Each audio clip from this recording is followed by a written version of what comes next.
मंडप छाते समय का पुराना गीत कैसे लगे आप सब कमेंट करके ज़रूर बताना। वीडियो अच्छा लगे तो लाइक सब्सक्राइब शेयर करना। सभी से राधे राधे राम राम।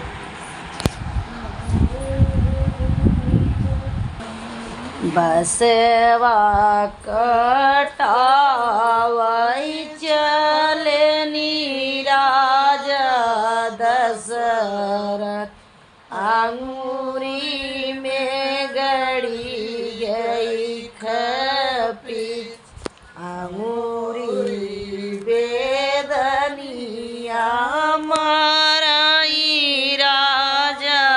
दशरथ, कही के भेजी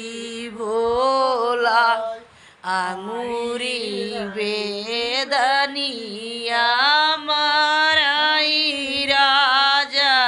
दशरथ, कही के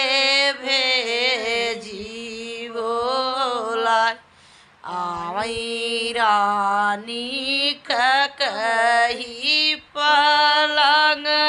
चढ़ी बैठ, धरही अंगूरिया के पोर, आई रानी कही पलंग चढ़ी बैठिन, धरही अंगूरिया के पीर, ना मांगन तू मांगू मोरी कही, उही मांगन हम दे, जवाना मांगन तू मांगवा मोरी कही, उही मांगन हम दे, पहिला मांगी कौरे भारत रजवा, दूसरा रमैया बनवास, पहिला मांगन मारे भारत रजवा, दूसरा रमैया बनवास, मैंने मांगन तू मांगू मोरी कही, मोरे भूते देहू न जाय, जवना मांगन तू मांगू रानी कही, मोरे भूते देहू न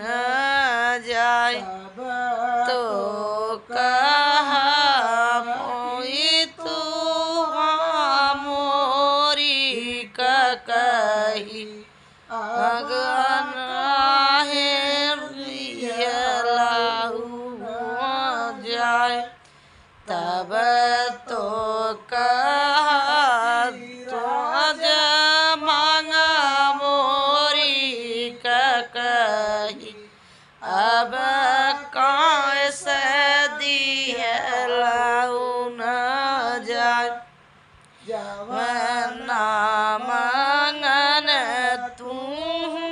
मांगू कोरी कही, लिहलू तू प्राण निसार, जवना मांगन तू मांगू मोरी कही,